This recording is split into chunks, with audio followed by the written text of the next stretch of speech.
Assalamualaikum warahmatullahi wabarakatuh. Yang pertama, pengertian hakikah dan majas menurut para ulama. Secara etimologi, hakikah merupakan kata dari hakko yang berarti tetap. Ia bisa bermakna subjek sehingga memiliki arti yang tetap atau objek yang berarti ditetapkan. Sedangkan menurut istilah adalah suatu lafaz yang digunakan menurut asalnya untuk maksud tertentu. Beberapa rumusan tentang pengertian istilah akikah menurut ulama. Yang pertama, menurut Ibnu Subki, huwal lafzul musta'malu fi ma wudi'a lahu ibtidaan, yaitu lafaz yang digunakan untuk apa lafaz itu ditentukan pada mulanya. Yang kedua, menurut Ibnu Qudamah, huwal lafzul musta'malu fi maudu'ihil asli, yaitu lafaz yang digunakan untuk sasarannya semula.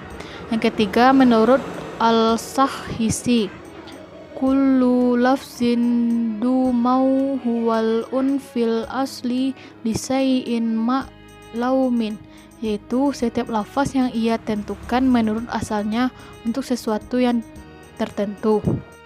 Dari beberapa definisi tersebut dapat disimpulkan hakikah adalah suatu lafaz yang digunakan menurut asalnya untuk maksud tertentu. Maksudnya, lafaz itu digunakan oleh perumus bahasa memang untuk itu. Contohnya seperti kata kursi. Menurut kata asalnya memang digunakan untuk tempat tertentu yang memiliki sandaran dan kaki. Meskipun kemudian kata kursi itu sering digunakan pula untuk pengertian kekuasaan. Namun tujuan semula kata kursi bukan untuk itu, tetapi tempat duduk. Majas berasal dari kata al-jawaz yang berarti melampaui. Oleh karena itu, pengertian majas adalah lafaz yang digunakan bukan pada asal pertakannya, atau suatu lafaz yang digunakan untuk menjelaskan suatu lafaz pada selain makna yang tersurat di dalam nas atau teks, karena adanya persamaan atau keterkaitan baik antara makna yang tersurat di dalam teks maupun yang terkandung di dalam teks tersebut. Para ulama usul juga memberikan definisi yang beragam tentang majas, tetapi semuanya berdekatan artinya dan saling melengkapi, yaitu yang pertama, menurut Al-Sahhisi, ismu likulli lafzin huwa mustaru lisai'in ghairin mawudin alahu, yaitu nama untuk setiap lafaz yang dipinjam untuk digunakan bagi maksud di luar apa yang ditentukan. Yang kedua, menurut Ibnu Qudamah, huwal lafzul musta'malu fi ghairin maudu'ihi ala wajhin yasihud, yaitu lafaz yang digunakan bukan untuk apa yang ditentukan ke dalam bentuk yang dibenarkan. Yang ketiga, menurut Ibnu Subki, huwal lafzul musta'malu niwaddin sanin li'ala khotin, yaitu lafaz yang digunakan untuk pembentukan kedua karena adanya keterkaitan. Dari beberapa contoh definisi dapat dirumuskan pengertian lafaz majas, yaitu pertama, lafaz itu tidak menunjukkan kepada arti sebenarnya sebagaimana yang dikehendaki oleh suatu bahasa. Kedua, lafaz yang bukan menurut arti sebenarnya itu dipinjam untuk digunakan dalam memberi arti kepada apa yang dimaksud. Yang ketiga, antara sasaran dari lafaz yang digunakan dengan sasaran yang dipinjam dari arti lafaz itu memang ada kaitannya. Umpamanya kata kursi dipinjam untuk arti kekuasaan. Lafaz kursi menurut hakikatnya digunakan untuk tempat duduk. Lafaz itu dipinjam untuk arti kekuasaan. Antara tempat duduk dengan kekuasaan itu memang ada kaitannya, yaitu bahwa kekuasaan itu dilaksanakan dari kursi atau tempat duduk dan sering disimbolkan dengan kursi Sisingaraja. Kedua, cara mengetahui hakikah dan majas. Asal penggunaan kata menurut prinsipnya adalah menurut hakikatnya dan tidak beralih kepada penggunaan majas, kecuali dalam keadaan yang terpaksa. Suatu kata baru dapat diketahui keadaannya sebagai majas bila ada qarinah atau petunjuk yang mengiringinya. Karena itu perlu diketahui yang hakikah dan majas itu, dan antara keduanya dapat dibedakan. Adapun untuk mengetahui lafaz hakikah adalah secara sama'i, yaitu dari pendengarannya terhadap apa yang bisa dilakukan orang-orang dalam berbahasa. Tidak ada cara lain untuk mengetahuinya selain dari itu. Juga tidak dapat diketahui melalui analogi, sebagaimana keadaan hukum syara yang tidak dapat diketahui melalui nas syara itu sendiri. Cara mengetahui lafaz majaz adalah melalui usaha mengikuti kebiasaan orang Arab dalam menggunakan isti'arah atau peminjaman kata. Adapun cara orang Arab menggunakan kata lain untuk dipinjam bagi maksud lain adalah adanya kaitan antara maksud kedua kata itu baik dalam bentuk maupun dalam arti. Beberapa hal yang dapat dijadikan petunjuk dalam membedakan antara hakikah dan majaz diantaranya adalah sebagai berikut. Yang pertama, salah satu di antara kedua lafaz itu lebih dahulu menyentuh pemahaman dibanding dengan yang lain. Itulah yang hakikah, sedangkan yang agak lambat menyentuh pemahaman itu adalah majaz. Yang kedua, salah satu di antara kedua lafaz itu dapat dikembangkan atau ditarifkan ke dalam beberapa lafaz seperti kata amar, yaitu berarti perintah, digunakan untuk ucapan adalah menurut hakikatnya. Karena lafaz amara itu dapat dikembangkan kepada bentuk kata amara ya'maru. Kalau tidak dapat dikembangkan sedemikian rupa dinamai majaz seperti penggunaan amru untuk arti sesuatu keadaan. Secara majaz karena tidak dapat dikembangkan seperti di atas. Selanjutnya C. Ketentuan yang berkenaan hakikah dan majaz.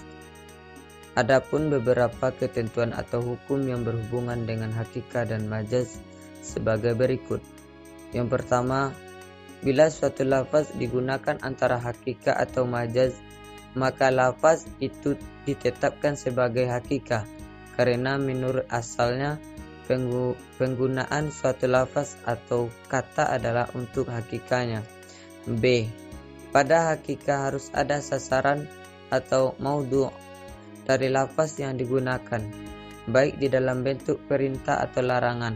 C. Hakikah dan majaz itu tidak mungkin berkumpul pada satu lafaz dalam keadaan yang sama. Artinya masing-masing harus mengikuti tujuan sendiri-sendiri. Karena hakikah adalah asalnya sedangkan majaz hanya kata yang dipinjam. Keduanya tidak dapat berkumpul dalam satu lafaz. Bila yang dimaksud suatu lafaz adalah hakikah, maka majaz tidak diperlukan. Sebaliknya, bila yang dimaksud suatu lafaz adalah majaz, maka hakikahnya tidak diperlukan lagi. Di kalangan ulama Hanafiyah berpendapat bahwa antara hakikah dan majaz keduanya dapat bertemu dalam dua tempat yang berbeda dengan syarat majaz itu tidak akan sampai mendesak hakikah. Dalam Al-Quran surah An-Nisa ayat 23 yang berbunyi Bismillahirrahmanirrahim, Hurimat alaikum ummahatukum wa banatukum. Artinya diharamkan atas kamu ibu-ibumu, anak-anakmu. Kata ibu-ibu dalam bentuk jamak pada ayat tersebut dapat digunakan nenek, namun penggunaan untuk nenek adalah dalam bentuk majaz. Begitu pula kata anak-anak dapat digunakan cucu, namun penggunaan untuk cucu adalah dalam bentuk majaz, sedangkan hakikahnya adalah untuk anak kandung. D. Penyebab tidak berlakunya hakikah. Pada dasarnya dalam setiap menggunakan lafaz harus dalam bentuk hakikah dan tidak boleh beralih kepada yang lain, kecuali bila ada qarinah. Namun dalam beberapa hal tidak digunakan hakikahnya, yaitu dalam keadaan sebagai berikut. Yang pertama, adanya petunjuk penggunaan lafaz atau kebiasaan dalam penggunaan lafaz. Yang kedua, adanya petunjuk lafaz. Dalam hal ini suatu lafaz yang memberikan petunjuk kepada sesuatu secara hakikat, namun yang dimaksud bukan untuk itu. Contohnya, bila seorang berkata, demi Allah saya tidak akan makan daging, ternyata kemudian ia makan daging ikan, tetapi ia dinyatakan tidak melanggar sumpah karena pengertian daging berlaku untuk segala macam daging secara hakikatnya. Namun pengertian menurut hakikah ini tidak lagi digunakan karena petunjuk lafaz. Daging itu selain dari ikan dan belalang yang keduanya tidak disebut daging.